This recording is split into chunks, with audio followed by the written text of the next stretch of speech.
Do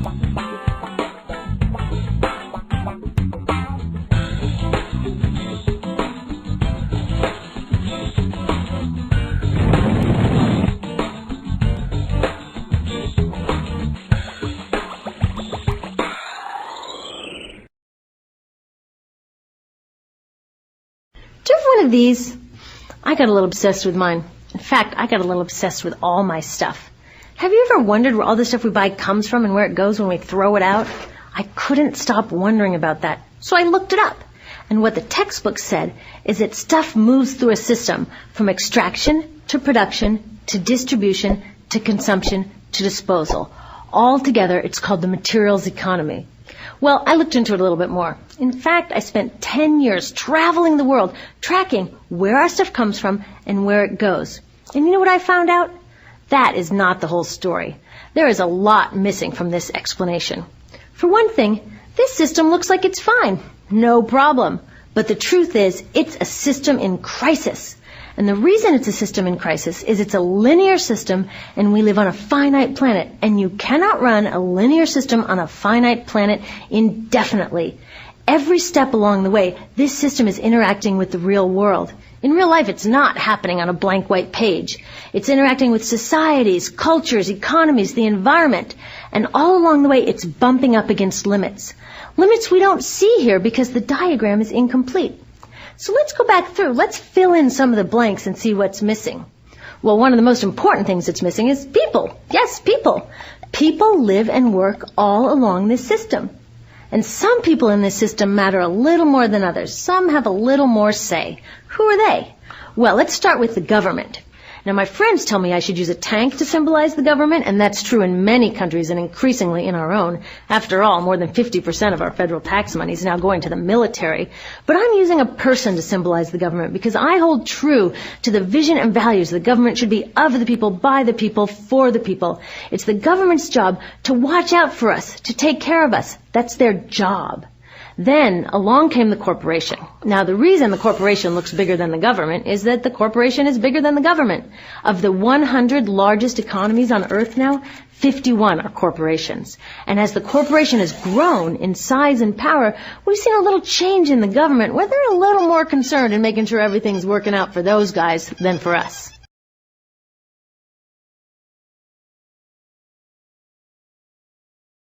Okay, so let's see what else is missing from this picture. We'll start with extraction, which is a fancy word for natural resource exploitation, which is a fancy word for trashing the planet. What this looks like is we chop down the trees, we blow up mountains to get the metals inside, we use up all the water, and we wipe out the animals. So here we are running up against our first limit. We are running out of resources. We are using too much stuff. Now, I know this can be hard to hear, but it's the truth, so we've got to deal with it. In the past 3 decades alone, 1/3 of the planet's natural resource space has been consumed. Gone. We are cutting and mining and hauling and trashing the place so fast that we're undermining the planet's very ability for people to live here.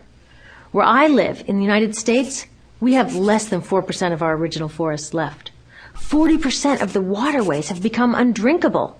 And our problem is not just that we're using too much stuff, but we're using more than our share. We have 5% of the world's population, but we're using 30% of the world's resources and creating 30% of the world's waste. If everybody consumed at U.S. rates, we would need 3 to 5 planets. And you know what? We've only got 1. So my country's response to this limitation is simply to go take somebody else's. This is the third world, which some would say is another word for our stuff that somehow got on somebody else's land. So what does that look like? The same thing, trashing the place. 75% of global fisheries now are fished at or beyond capacity. 80% of the planet's original forests are gone. In the Amazon alone, we're losing 2,000 trees a minute. That is 7 football fields a minute. And what about the people who live here? Well, according to these guys, they don't own these resources, even if they've been living there for generations. They don't own the means of production, and they're not buying a lot of stuff. And in this system, if you don't own or buy a lot of stuff, you don't have value.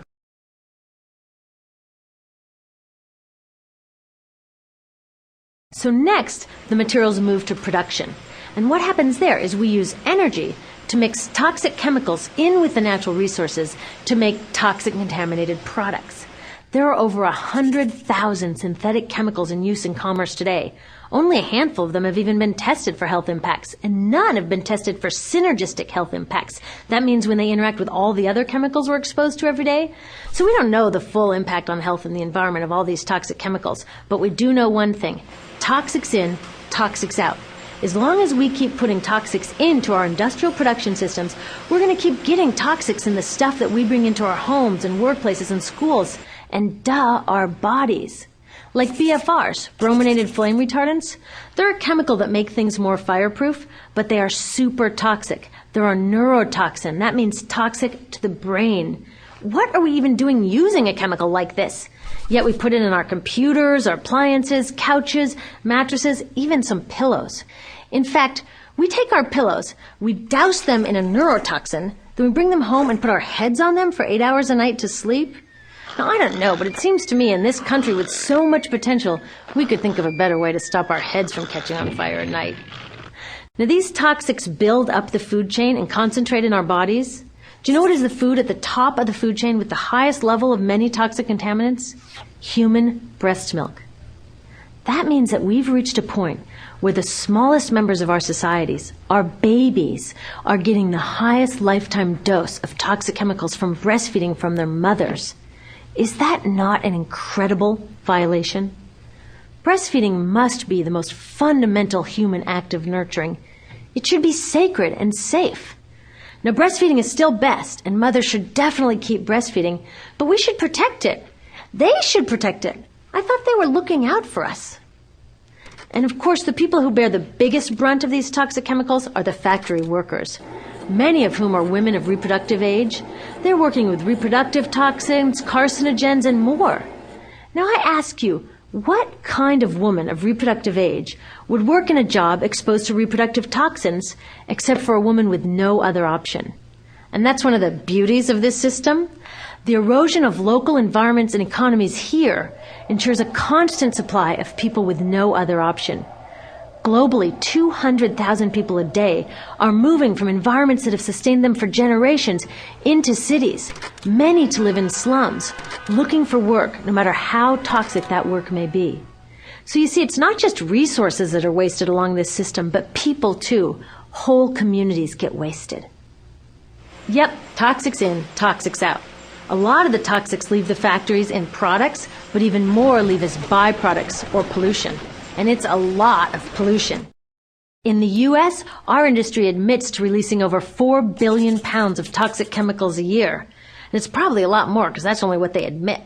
So that's another limit, because yuck, who wants to look at and smell 4 billion pounds of toxic chemicals a year? So what do?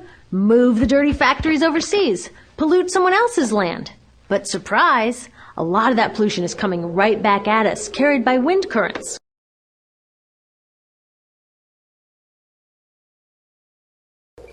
So what happens after all these natural resources are turned into products? Well, it moves here for distribution. Now, distribution means selling all the toxic contaminated junk as quickly as possible. The goal here is to keep the prices down, keep the people buying, and keep the inventory moving. How do they keep the prices down? Well, they don't pay the store workers very much, and they skimp on health insurance every time they can. It's all about externalizing the costs. What that means is that the real costs of making stuff aren't captured in the price. In other words, we aren't paying for the stuff we buy. I was thinking about this the other day. I was walking to work and I wanted to listen to the news, so I popped into a Radio Shack to buy a radio. I found this cute little green radio for $4.99. I was standing there in line to buy this thing, and I was thinking, how could $4.99 possibly capture the cost of making this radio and getting it into my hands? The metal was probably mined in South Africa. The petroleum was probably drilled in Iraq. The plastics were probably produced in China. And maybe the whole thing was assembled by some 15-year-old in a maquiladora in Mexico. $4.99 wouldn't even pay the rent for the shelf space it occupied until I came along, let alone part of the staff guy's salary who helped me pick it out, or the multiple ocean cruises and truck rides pieces of this radio went on. That's how I realized I didn't pay for the radio. So who did pay? Well, these people paid with the loss of their natural resource space. These people paid with the loss of their clean air, with increasing asthma and cancer rates. Kids in the Congo paid with their future. 30% of the kids in part of the Congo have dropped out of school to mine coltan, a metal we need for our cheap and disposable electronics. These people even paid by having to cover their own health insurance. All along this system, people pitched in so I could get this radio for $4.99, and none of these contributions are recorded in any accounts book. That's what I mean by the company owners externalized the true costs of production.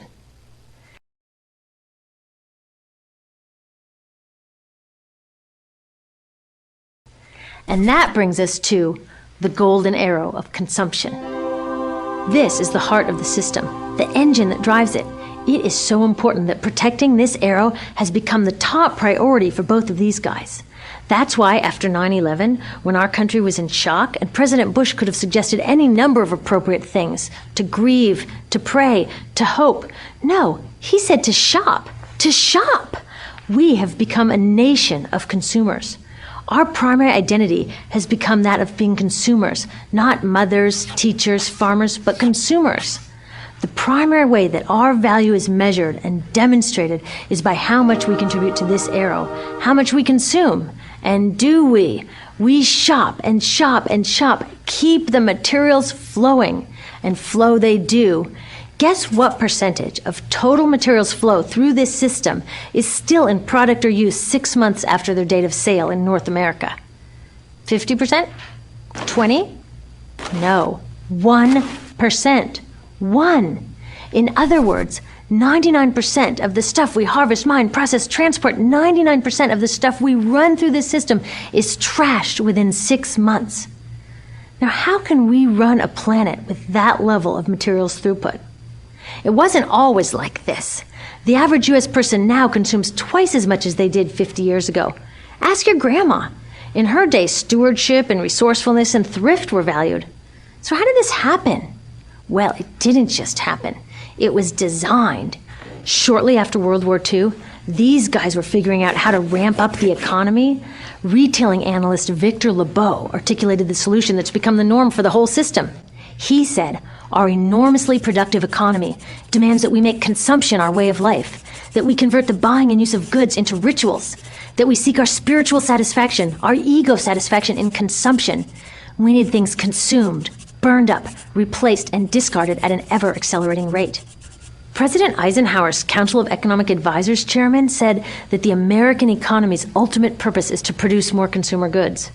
More consumer goods? Our ultimate purpose? Not provide health care or education or safe transportation or sustainability or justice? Consumer goods? How did they get us to jump on board this program so enthusiastically? Well, two of their most effective strategies are planned obsolescence and perceived obsolescence. Planned obsolescence is another word for designed for the dump. It means they actually make stuff to be useless as quickly as possible, so we'll chuck it and buy a new one. It's obvious with things like plastic bags and coffee cups, but now it's even big stuff. Mops, DVDs, cameras, barbecues even, everything. Even computers. Have you noticed that when you buy a computer now, the technology is changing so fast that in just a couple of years, it's actually an impediment to communication? I was curious about this, so I opened up a big desktop computer to see what was inside. And I found out that the piece that changes each year is just a tiny little piece in the corner. But you can't just change that one piece because each new version is a different shape. So you gotta chuck the whole thing and buy a new one. So I was reading industrial design journals from the 1950s when planned obsolescence was really catching on. These designers are so open about it. They actually discuss how fast can they make stuff break that still leaves the consumer having enough faith in the product to go out and buy another one. It was so intentional.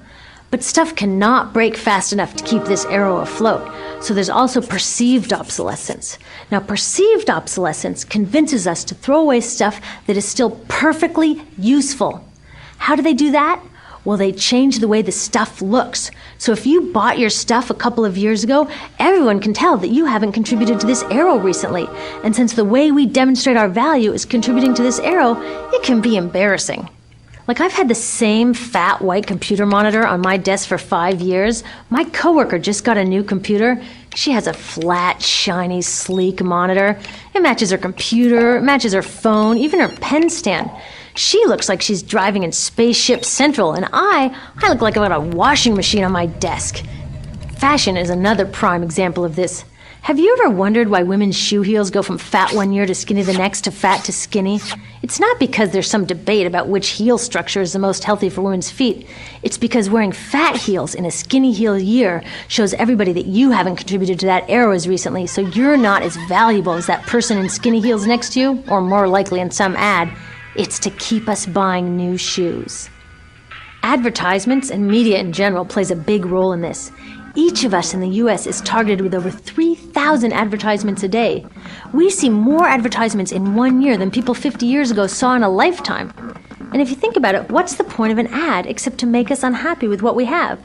So 3,000 times a day, we're told our hair is wrong, our skin is wrong, our clothes are wrong, our furniture is wrong, our car is wrong, we are wrong, but it can all be made right if we just go shopping. Media also helps by hiding all of this and all of this. So the only part of the materials economy we see is the shopping. The extraction, production, and disposal all happens outside of our field of vision. So in the U.S., we have more stuff than ever before, but polls show that our national happiness is actually declining. Our national happiness peaked in the 1950s, the same time that this consumption mania exploded. Interesting coincidence. I think I know why. We have more stuff, but we have less time for the things that really make us happy. Friends, family, leisure time. We're working harder than ever.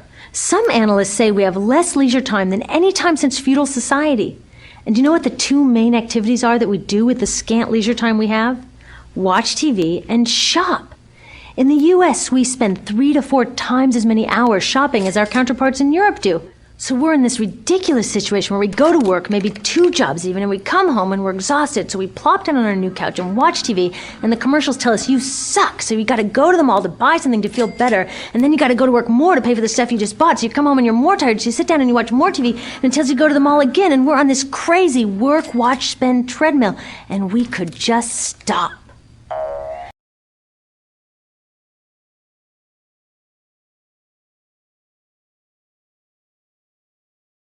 So in the end, what happens to all the stuff we buy anyway? At this rate of consumption, it can't fit into our houses, even though the average house size has doubled in this country since the 1970s. It all goes out in the garbage. And that brings us to disposal.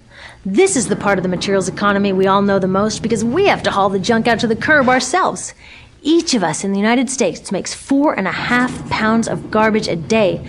That's twice what we each made 30 years ago. All of this garbage either gets dumped in a landfill, which is just a big hole in the ground, or if you're really unlucky, first it's burned in an incinerator and then dumped in the landfill. Either way, they both pollute the air, land, water, and don't forget, change the climate. Incineration is really bad. Remember those toxics back in the production stage? Well, burning the garbage releases the toxics up into the air. Even worse, it makes new super toxics, like dioxin. Dioxin is the most toxic man-made substance known to science, and incinerators are the #1 source of dioxin. That means that we could stop the #1 source of the most toxic man-made substance known just by stopping burning the trash. We could stop it today. Now, some companies don't want to deal with building landfills and incinerators here, so they just export the disposal too. What about recycling? Does recycling help? Yes, recycling helps. Recycling reduces the garbage at this end, and it reduces the pressure to mine and harvest new stuff at this end. Yes, yes, yes, we should all recycle, but recycling is not enough. Recycling will never be enough, for a couple reasons. First, the waste coming out of our houses is just the tip of the iceberg. For every 1 garbage can of waste you put out on the curb, 70 garbage cans of waste were made upstream just to make the junk in that 1 garbage can you put out on the curb. So even if we could recycle 100% of the waste coming out of our households, it doesn't get to the core of the problems. Also, much of the garbage can't be recycled, either because it contains too many toxics or it's designed not to be recyclable in the first place. Like those juice packs, where they have layers of metal and paper and plastic all smushed together, you can never separate those for true recycling.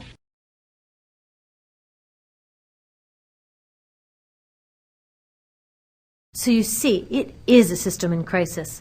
All along the way, we're bumping up against limits. From changing climate to declining happiness, it's just not working. But the good thing about such an all-pervasive problem is there are so many points of intervention.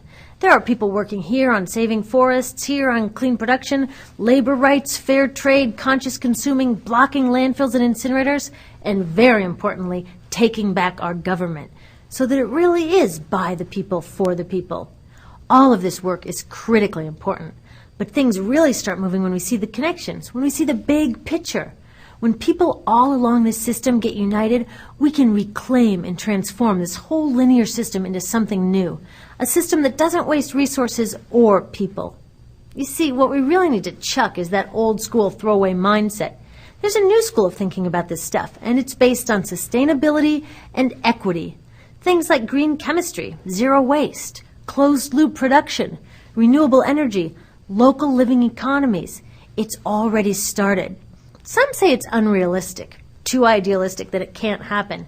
I say the ones who are unrealistic are those who think that we can continue with the old way. They're dreaming. Remember, that old way didn't just happen. It wasn't like gravity that we just have to live with. People created it, and we're people too. So let's create something new. There's a lot of information on this website about groups doing incredible work. Click around, get involved.